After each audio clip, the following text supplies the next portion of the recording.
जय हिंद साथियों, स्वागत है आपका अपना एनजीईआरटी ऑफिशियल चैनल पे। हम आपके लिए लेकर आए हैं करंट अफेयर्स, जो वनडे एग्ज़ाम्स या कोई भी एग्ज़ाम्स हो या खुद के नॉलेज के लिए, चाहे वो नेशनल लेवल हो, इंटरनेशनल लेवल की खबरें और जो इतिहास में हुआ आज के करंट डेट पे, वो उसको मद्देनज़र रखते हुए और लास्ट में 10 क्वेश्चन हम अटेंड कराते हैं। तो आइए शुरू करते हैं आज की करंट अफेयर्स। 15 दिसंबर 1911 को बनारस हिंदू यूनिवर्सिटी सोसाइटी की स्थापना हुई। 15 दिसंबर 1953 को भारत की एस विजयलक्ष्मी पंडित संयुक्त राष्ट्र महासभा के 8वें सत्र की प्रथम महिला अध्यक्ष चुनी गई। 15 दिसंबर 1961 को नाजी तानाशाह अडोल्फ हिटलर के यहूदी नरसंहार में व्यवस्थित कत्लेआम के आयोजन अडोल्फ आइसमैन को मौत की सजा सुनाई गई। 15 दिसंबर 1950 को भारत के स्वतंत्रता संग्राम सेनानी एवं स्वतंत्र भारत के प्रथम गृह मंत्री सरदार वल्लभ भाई पटेल का निधन हुआ। अब हम आते हैं नेशनल और इंटरनेशनल खबरों पे। 15 दिसंबर से संबंधित करंट अफेयर्स पे। सरकार ने रूफ टॉप सोलर योजना को मार्च 2026 तक बढ़ा दिया। इस योजना के तहत तब तक सब्सिडी देगी जब तक कि योजना के लिए लक्ष्य प्राप्त नहीं हो जाता। कोई भी उपभोक्ता जो देश के किसी भी हिस्से में रूफटॉप सोलर स्थापित करना चाहता है, वह आवेदन कर सकता है और पूरी प्रक्रिया को राष्ट्रीय पोर्टल पर ट्रैक कर सकता है। योजना के तहत सरकार 14,588 रुपये प्रति किलोवाट की सब्सिडी देगी। ब्रिटिश पीएम ऋषि सुनक ने भविष्य के फाइटर जेट बनाने के लिए यूके, इटली और जापान के बीच साझेदारी की घोषणा की है।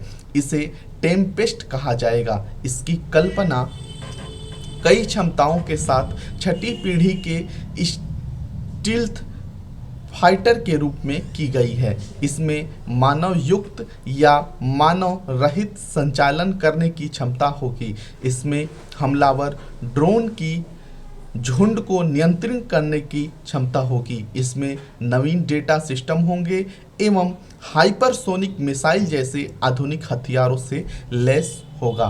कोचीन इंटरनेशनल एयरपोर्ट के बिजनेस जेट टर्मिनल का उद्घाटन केरल के मुख्यमंत्री पिनाराई विजयन ने किया। टर्मिनल 40 करोड़ रुपए की लागत से बनाया गया है। टर्मिनल 40 करोड़ रुपए की लागत से बनाया गया है और इसमें 40,000 वर्ग फुट का क्षेत्र शामिल है। यह घरेलू और अंतर्राष्ट्रीय जेट सेवाओं, यात्रा और व्यापार सभाओं को एकत्रित करने के लिए एक मंच के रूप में काम करेगा। भारतीय मूल की सुष्मिता शुक्ला को न्यूयॉर्क में फेडरल रिजर्व बैंक की प्रथम उपाध्यक्ष एवं मुख्य परिचालन अधिकारी नियुक्त किया गया है।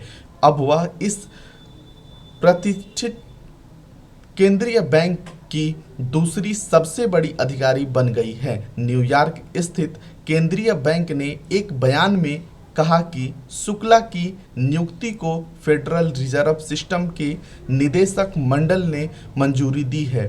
शुक्ला को न्यूयॉर्क के फेडरल रिजर्व बैंक के निदेशक मंडल ने प्रथम उपाध्यक्ष एवं मुख्य परिचालन अधिकारी नियुक्त किया है और यह नियुक्ति मार्च 2023 से प्रभाव में आएगी।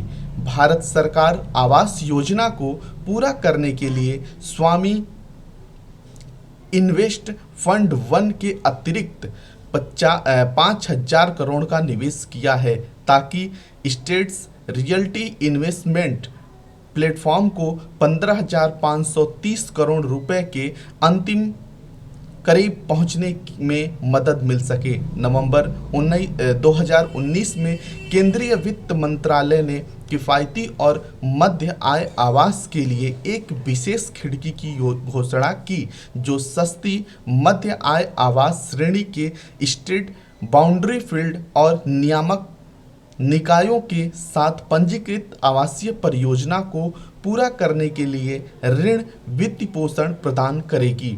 अमेरिका के राष्ट्रपति जो बाइडेन ने भारतीय अमेरिकी और हायुन्स निवासी कृष्ण वविलाला को प्रेसिडेंशियल लाइफ टाइम अचीवमेंट पुरस्कार से सम्मानित किया है। अपने समुदाय और देश में योगदान के लिए दिया गया यह सर्वोच्च सम्मान है। अमेरिकी क्राफ्ट के नेतृत्व में दिया जाने वाला presidential life time achievement awards उच्च चरित्र, नैतिकता और अपने समुदाय के प्रति निष्ठा का प्रदर्शन करने वाले नागरिकों को सम्मानित करने के लिए आयोजित एक वर्षीय कार्यक्रम है। एन.एम. मिश्जी द्वारा समुदाय और स्थानीय संसाधनों का लाभ उठाने के लिए प्रौद्योगिकी पर आधारित क्षमता निर्माण कार्यक्रम पर परियोजना शुरू की गई। इस अवसर पर हिमालय पर्यावरण अध्ययन एवं संरक्षण संगठन के संस्थापक एवं पद्म विभूषण श्री अनिल जोशी उपस्थित थे।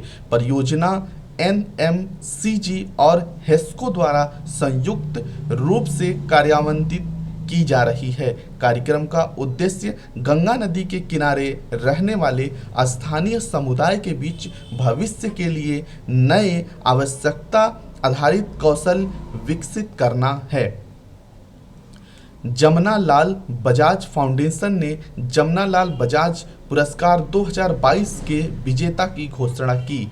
लेबनान के डॉक्टर ओगिरत यूनान और डॉक्टर वालिद सलाबी को भारत के बाहर गांधीवादी मूल्यों को बढ़ावा देने के लिए जमन लाल बजाज पुरस्कार 2022 से सम्मानित किया है। जमन लाल बजाज फाउंडेशन की स्थापना 1977 में महात्मा गांधी के करीबी सहयोगी और दत्तक पुत्र श्री जमना लाल बजाज की याद में की गई।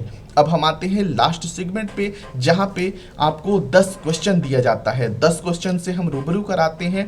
पहला क्वेश्चन है कि 15 अगस्त 2023 तक कितने हजार खेलों इंडिया खेल स्थापित किए जाएंगे। यानी क्वेश्चन हम फिर से पढ़ते हैं, 15,000 2023 तक कितने हजार खेलों इंडिया खेल स्थापित किए जाएंगे। ऑप्शन ए है 500, ऑप्शन बी है 700, ऑप्शन सी है 1000, ऑप्शन डी है 1200, ऑप्शन सी सही है 1000। यानी केंद्रीय युवा मामले और खेल मंत्रालय अनुराग ठाकुर ने लोकसभा को सूचित किया कि 15 अगस्त 2023 तक देश में 1000 खेलों इंडिया खेल केंद्र स्थापित किए जाएंगे। उन्होंने कहा कि सरकार ने अब तक 773 केंद्रों को मंजूरी दी है। देश भर में जमीनी स्तर के खेल बुनियादी ढांचों की उपलब्धता सुनिश्चित करने के लिए भारत राज्य सरकारों के साथ साझेदारी में केंद्रीय खेल मंत्रालय द्वारा खेलो इंडिया केंद्र शुरू किया। सेकंड क्वेश्चन पे आते हैं, 12वें विश्व हिंदी सम्मेलन का मेजबान कौन देश करेगा। ऑप्शन है जापान, ऑप्शन बी है फिजी, ऑप्शन सी है पाकिस्तान और ऑप्शन डी है अमेरिका।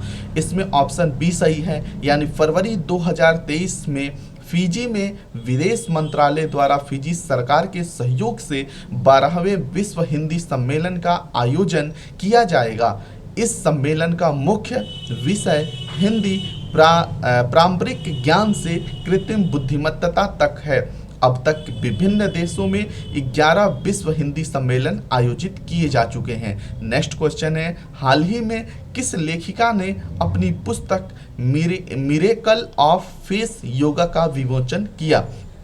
ऑप्शन पे आते हैं तो ऑप्शन ए है कमला देवी, ऑप्शन बी है निर्मला जेम्स और ऑप्शन सी है सौम्या सक्सेना और ऑप्शन डी है मानसी गुलाटी। ऑप्शन डी सही है। यानी मनस्वामी की स्थापना मानसी गुलाटी ने अपनी पुस्तक मिरेकल्स ऑफ फेस योगा का विमोचन किया, जिसे भारत की राष्ट्रपति द्रौपदी मुर्मू ने सराहा है। राष्ट्रपति मैडम ने यह कहते हुए काम की सराहना की कि फेस योगा एक उपयुक्त समय पर सामने आया है और जब दुनिया प्रतिरक्षा की सुधार और समग्र जीवन शैली विकसित करने के लिए समाधान की तलाश कर रही है। नेक्स्ट क्वेश्चन पे आते हैं। हाल ही में किस बैंक ने मालदीव मौद्रिक प्राधिकरण के साथ मुद्रा अदला बदली के समझौते पर हस्ताक्षर किए? ऑप्शन ए है भारतीय स्टेट बैंक, ऑप्शन बी है भारतीय रिजर्व बैंक और ऑप्शन सी है बैंक ऑफ इंडिया और ऑप्शन डी है आईसीआईसी बैंक। यानी ऑप्शन बी सही है। भारतीय रिजर्व बैंक ने सार्क देशों के लिए मुद्रा विनिमय सुविधा के तहत मालदीव मौद्रिक प्राधिकरण के साथ मुद्रा अदला बदली के समझौते पर हस्ताक्षर किया है। इस समझौते से मालदीव मौद्रिक प्राधिकरण आरबीआई के अधिकतम 200 मिलियन डॉलर तक की राशि किस्तों में निकाल सकता है। यह समझौता अल्पावधि के लिए विदेश मुद्रा की आवश्यकताओं को पूरा करने में मददगार होगा। हाल ही में नेक्स्ट क्वेश्चन है, हाल ही में बेल्जियम की किस इंटरनेशनल फुटबॉल खिलाड़ी ने संन्यास लेने की घोषणा की? ऑप्शन ए है फॉरवर्ड एडेन हरजाज, ऑप्शन बी है केविन डे, ऑप्शन सी है थिबाउक और ऑप्शन डी है रोमेलू लुकाकू। ऑप्शन ए सही है, यानी बेल्जियम के फॉरवर्ड एडेन हरजार्ड ने इंटरनेशनल फुटबॉल से संन्यास लेने की घोषणा की। एक हफ्ते पहले ही टीम फीफा विश्व कप से बाहर हो गई थी। इस 31 साल के विंगर ने 2018 में 17 वर्ष की उम्र में राष्ट्रीय टीम के लिए पदार्पण किया था। उन्होंने टीम के लिए 126 मैच खेले और 33 गोल दागे। नेक्स्ट क्वेश्चन पे आते हैं। हाल ही में किस संस्था ने चेन्नई मेट्रो रेल नेटवर्क के विस्तार के लिए 780 मिलियन डॉलर के ऋण को मंजूरी दी है? ऑप्शन ए है एनडीबी, ऑप्शन बी है आरबीआई, ऑप्शन सी है डब्ल्यूबी और ऑप्शन डी है एडीबी। इसमें ऑप्शन डी सही है, यानी एशियाई विकास बैंक ने चेन्नई की मेट्रो रेल के लिए नई लाइनें बनाने और बस और फीडर सेवाओं के साथ नेटवर्क की कनेक्टिविटी में सुधार के लिए 780 मिलियन अमेरिकी डॉलर के वित्तपोषण को मंजूरी दी। इस परियोजना में 10.1 kilometre elevated section, 9 metro station, 10 kilometre underground section आदि का निर्माण होगा। नेक्स्ट क्वेश्चन पे आते हैं। हाल ही में किस राज्य के मुख्यमंत्री ने स्वच्छता कर्मचारियों और उनके परिवार के सदस्यों के कल्याण को बढ़ावा देने के लिए योजना शुरू की? ऑप्शन है ए तमिलनाडु, ऑप्शन बी है कर्नाटक, ऑप्शन सी है आंध्र प्रदेश और ऑप्शन डी है हरियाणा। यानी ऑप्शन ए सही है। हाल ही में तमिलनाडु के मुख्यमंत्री ने स्वच्छता कर्मचारियों और उनके परिवार के सदस्यों के कल्याण को बढ़ावा देने के लिए योजना शुरू की। उन्होंने इस योजना के तहत एक मोबाइल ऐप स्वच्छता कर्मचारी स्वास्थ्य कल्याण और सुरक्षा भी लॉन्च किया। योजना के तहत लाभार्थियों को दस्ताने और बूट जैसी सुरक्षा उपकरण वितरित किए जाएंगे। नेक्स्ट क्वेश्चन पे आते हैं। पर्यावरण प्रबंधन के संदर्भ में ग्रेडेड रिस्पांस एक्शन प्लान किससे संबंधित है? ऑप्शन पे आते हैं तो ऑप्शन ए है वन जीव प्रबंधन, ऑप्शन बी है ठोस अपशिष्ट प्रबंधन, ऑप्शन सी है वायु गुणवत्ता प्रबंधन और ऑप्शन डी है जैव चिकित्सा अवशिष्ट प्रबंधन। ऑप्शन इसमें सी सही है, यानी हाल ही में वायु गुणवत्ता प्रबंधन आयोग ने अधिकारियों को ग्रेडेड रिस्पांस एक्शन प्लान के तीसरे चरण के तहत दिल्ली एनसीआर में लागू प्रतिबंधों को तत्काल प्रभाव से हटाने का निर्देश दिया है। इसका मतलब यह है कि अब निर्माण या तोड़फोड़ BS-IV पेट्रोल और BS-3 डीजल वाहनों पर लगा प्रतिबंध हटेगा।